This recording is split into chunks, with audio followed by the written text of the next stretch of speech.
জানিয়ে দেব সর্বশেষ আপডেট বাংলা সংবাদ। শুরুতেই শিরোনাম। আবারও ছাত্রদের ওপর পুলিশের হামলা, হাসিনা সরকারকে করা বার্তা দিল অ্যামনেস্টি ইন্টারন্যাশনাল। নতুন কর্মসূচি ঘোষণা করল গণতন্ত্র মঞ্চ। এবং সবশেষে দেখবেন ক্ষমতা ছেড়ে জাতিসংঘের অধীনে নির্বাচন, হাসিনা সরকারকে কঠিন হুঁশিয়ারি, থাকছে বিস্তারিত প্রতিবেদন। এতক্ষণ শুনছিলেন সংবাদ শিরোনাম, এখন থাকছে বিস্তারিত। চট্টগ্রামে বৈষম্য বিরোধী ছাত্র আন্দোলনের ব্যানারে বিক্ষোভ করেছেন শিক্ষার্থীরা। এ সময় তাদের সঙ্গে পুলিশ ও আইন শৃঙ্খলা রক্ষাকারী বাহিনীর সদস্যদের ধাওয়া পাল্টা ধাওয়ার ঘটনা ঘটেছে। এ সময় পুলিশ টিয়ারশেল ও সাউন্ড গ্রেনেড নিক্ষেপ করে। ঘটনাস্থল থেকে 7 জনকে আটক করা হয়। সোমবার বিকাল 4টার দিকে নগরের কোতোয়ালি থানার চেরাগি পাহাড় মোড়ে সংঘর্ষের সূত্রপাত হয়। বিকাল 3:30 থেকে সেখানে জড়ো হয়ে শিক্ষার্থীরা স্লোগান দিতে থাকেন। ঘটনাস্থলে থাকা পুলিশ সদস্যরা তাদের সরিয়ে দেওয়ার চেষ্টা করে। পরে পুলিশ শিক্ষার্থীদের লক্ষ্য করে টিয়ার শেল নিক্ষেপ করে। এতে শিক্ষার্থীরা ছত্রভঙ্গ হয়ে যান। বিকাল 3টার দিকে জামালখানে প্রেস ক্লাব এলাকায় বিক্ষোভ কর্মসূচি পালনের ঘোষণা দেন শিক্ষার্থীরা, কিন্তু পুলিশি তৎপরতায় সেখানে বিকাল 3:30 পর্যন্ত কোনো কর্মসূচি পালন করতে পারেনি তারা। কয়েকজন শিক্ষার্থী জড়ো হওয়ার চেষ্টা করলে সেখান থেকে 3 জনকে আটক করে পুলিশ। কোটা আন্দোলন দমনে নৃশংস হত্যাকাণ্ডের বিচার সহ সরকারের পদত্যাগের দাবিতে বুধবার প্রতিবাদ সমাবেশ কর্মসূচি ঘোষণা করেছে গণতন্ত্র মঞ্চ। এদিন বেলা 11টায় রাজধানীর পুরানা পল্টন মোড়ে এই সমাবেশ অনুষ্ঠিত হওয়ার কথা রয়েছে। সোমবার রাজধানীর তোপখানা রোডে রাষ্ট্র সংস্কার আন্দোলনের কার্যালয়ে গণতন্ত্র মঞ্চের উদ্যোগে এক সংবাদ সম্মেলনে মঞ্চের নেতা বাংলাদেশের বিপ্লবী ওয়ার্কার্স পার্টির সাইফুল হক এই কর্মসূচির ঘোষণা করেন। বাংলাদেশে কোটা সংস্কার আন্দোলনকারী শিক্ষার্থী এবং বিরোধী দলের নেতাকর্মীদের গণগ্রেফতার বন্ধের আহ্বান জানিয়েছে আন্তর্জাতিক মানবাধিকার সংগঠন অ্যামনেস্টি ইন্টারন্যাশনাল। সংগঠনটি বলছে, শান্তিপূর্ণ আন্দোলন কোনো অপরাধ নয়। সোমবার বাংলাদেশে গণগ্রেফতার বন্ধের আহ্বান জানিয়ে নিজেদের ভেরিফাইড অ্যাকাউন্ট এক্সে একটি পোস্ট করেছে সংগঠনটি। এতে সংশ্লিষ্ট কর্তৃপক্ষের প্রতি গণগ্রেফতার বন্ধের আহ্বান জানানো হয়েছে। বিভিন্ন গণমাধ্যমের খবরকে উদ্ধৃত করে সংগঠনটি বলেছে, বাংলাদেশে কোটা সংস্কার আন্দোলনকারী এবং বিরোধী দলের নেতাকর্মীদের গণগ্রেফতার করছে নিরাপত্তা বাহিনীর সদস্যরা। এছাড়া গ্রেপ্তারের পর অনেকেরই এখানেও কোনো খোঁজ পাওয়া যায়নি। আন্দোলনে আহত হয়ে হাসপাতালে চিকিৎসা নিচ্ছিলেন এমন শিক্ষার্থীদেরও আটকের খবর পাওয়া গেছে।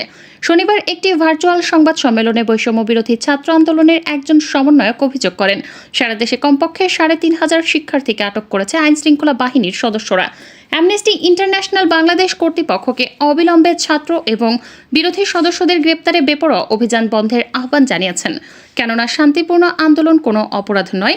উল্লেখ্য, কোটা সংস্কার আন্দোলনকে কেন্দ্র করে রাজধানী সহ দেশের বিভিন্ন স্থানে বাড়ি বাড়ি গিয়ে শিক্ষার্থী এবং বিরোধী দলের নেতাকর্মীদের গ্রেপ্তার করছে নিরাপত্তা বাহিনীর সদস্যরা। তাদের দাবি, আন্দোলনকে কেন্দ্র ছাড়া যারা সহিংস আচরণ করেছে তাদের খুঁজে বের করতেই অভিযান পরিচালনা করছে তারা। কোটা সংস্কার আন্দোলনের সমন্বয়কদের অবৈধভাবে তুলে নিয়ে গোয়েন্দা শাখার কার্যালয়ে আটকে রেখে ভিডিও বার্তার মাধ্যমে কর্মসূচি প্রত্যাহারের ঘোষণা পড়তে বাধ্য করানোর ঘটনা নিরেট মিথ্যাচার, প্রতারণামূলক এবং সংবিধান পরিপন্থী উল্লেখ করে তীব্র নিন্দা জানিয়েছে ট্রান্সপারেন্সি ইন্টারন্যাশনাল বাংলাদেশ। সোমবার গণমাধ্যমে দেয়া এক বিবৃতিতে সংস্থাটি এই নিন্দা জানায়। কোটা সংস্কার আন্দোলনকে ঘিরে সহিংস ঘটনার সঙ্গে জড়িত থাকার অভিযোগে পুলিশ গতকালও বিপুল সংখ্যক শিক্ষার্থী যুবককে আটক করে, যাদের আদালতের মাধ্যমে কারাগারে পাঠানো হয়। কাউকে কাউকে রিমান্ডে নেওয়া হয়েছে। গ্রেপ্তারকৃতদের বেশিরভাগকে রাতে বাসাবাড়ি ও মেসে অভিযান চালিয়ে আটক করা হয়। গতকাল ঢাকার সিএমএম আদালতের সামনে গ্রেপ্তারকৃতদের এমন অনেক স্বজনদের ভিড় দেখা গেছে। কি অপরাধে কোন মামলায় আটক করা হচ্ছে সেই তথ্যও দিচ্ছে না আইন শৃঙ্খলা বাহিনী। এতে করে আতঙ্ক ও অনিশ্চয়তার মধ্যে কাটছে তাদের দিন। সাধারণ শিক্ষার্থীদের পাশাপাশি বিএনপি জামায়াতের রাজধানীর বিভিন্ন থানার নেতাকর্মীদের আটক করা হচ্ছে।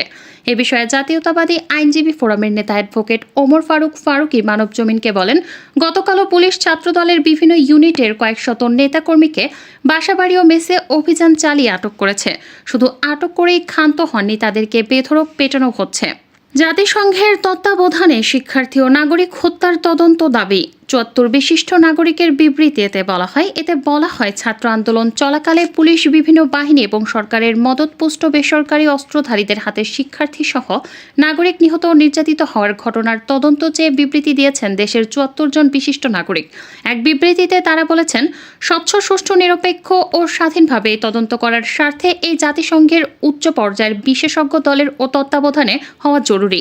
আমরা তাই জাতিসংঘকে এ লক্ষ্যে প্রয়োজনীয় উদ্যোগ গ্রহণ করার আহ্বান জানাচ্ছি। প্রকৃত দোষী যেই হোক, যত উচ্চ পদাধিকারী কিংবা যে কোনো দলমতের হোক, তাদের আইন অনুযায়ী শাস্তি নিশ্চিত করতে হবে। আমরা গভীর মর্মবেদনার সাথে এও লক্ষ্য করেছি যে দেশের বেসামরিক নাগরিকদের শান্তিপূর্ণ প্রতিবাদ দমনের জন্য জাতিসংঘের লোগো সম্বলিত সাঁজোয়া যান রাস্তায় নামানো হয়েছিল। সেনাবাহিনী ও সীমান্ত রক্ষাকারী বাহিনীকে নিয়োজিত করা হয়েছিল।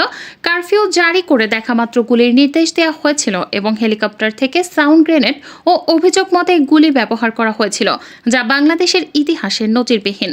এই আন্দোলন চলাকালে নাশকতামূলক তৎপরতার কারণে বেশ কিছু রাষ্ট্রীয় প্রতিষ্ঠান, স্থাপনা ও সম্পদ ক্ষতিগ্রস্ত হয়েছে, যা কোনোভাবেই সমর্থনযোগ্য নয়। সুষ্ঠু নিরপেক্ষ তদন্তের মাধ্যমে এইসব নাশকতার জন্য যারা দায়ী তাদের চিহ্নিত করে আইন অনুযায়ী তাদের শাস্তির দাবি আমরা জানাচ্ছি। তবে এই অজুহাতে ভিন্ন মতের কাউকে দমনপীড়ন বা সাধারণ মানুষকে হয়রানি কোনোভাবেই সমর্থনীয় না। নাশকতার ঘটনার সময় তা প্রতিরোধে উপযুক্ত ব্যবস্থা সরকার নেয়নি এবং সরকারি বাহিনীগুলো কোনো কোনো ক্ষেত্রে নীরব দর্শকের ভূমিকা পালন করেছে বলে গণমাধ্যমের রিপোর্ট থেকে জানা যায়। সুষ্ঠু তদন্ত করে তাদের এই ভূমিকার রহস্য উদ্ঘাটন এবং জনসমক্ষে প্রকাশ করা জরুরি। আমরা অত্যন্ত ক্ষুব্ধ যে প্রাণহানি, ছাত্র জনতার ওপর হামলা ও গুলিবর্ষণের কোনো তদন্ত না করে পুলিশ শুধুমাত্র নাশকতার মামলা দায়ের করে হাজার হাজার অজ্ঞাতনামা লোককে আসামি করেছে, কয়েক হাজার লোককে গ্রেফতার করেছে। এদের মধ্যে অসংখ্য নিরীহ নাগরিক, শিক্ষার্থী কিংবা তাদের পরিবারের সদস্যরা রয়েছেন বলে অভিযোগ উঠেছে।